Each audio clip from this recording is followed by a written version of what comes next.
Does it make sense that you'd pay $437 for something that cost 11 bucks? Yeah, me neither. Let's talk about it.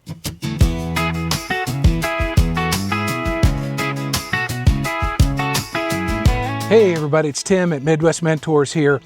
A couple of years ago, I had a heating and air conditioning company that would come out twice a year to do a preventative maintenance on my system to get it running in the springtime and to make sure it was ready when the heater needed to be turned on. And in April of 2024, when he came out, he said, hey, everything's working fine, but you got this one piece on here, it's called a capacitor. You got this one piece on here that's probably not going to make it through the summer. And so I said, well, let's go ahead and replace it because I don't want to be hot, right? Okay, so he does that, and then we go inside, and then there's another piece, there's another capacitor on the blower inside. Well, guess what? Both of those things cost $437. Now, that's a lot of money, especially when you're not planning on spending it.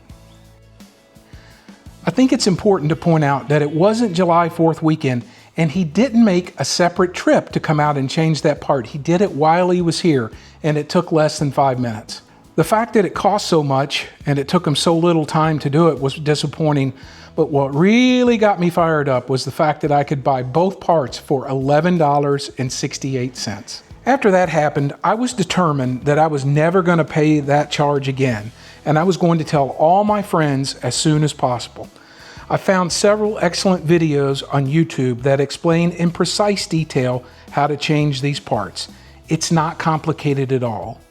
Once I got to the point where I could replace these parts, I've helped many of my friends avoid spending money on this repair. We've added a link in the comments to what we think is the best video so that you can learn how to do this as well. Also, we found a company that we think is the best place to purchase these items, and it's a company called supplyhouse.com. Supply House is a family-owned business that's been around, believe it or not, since 1917.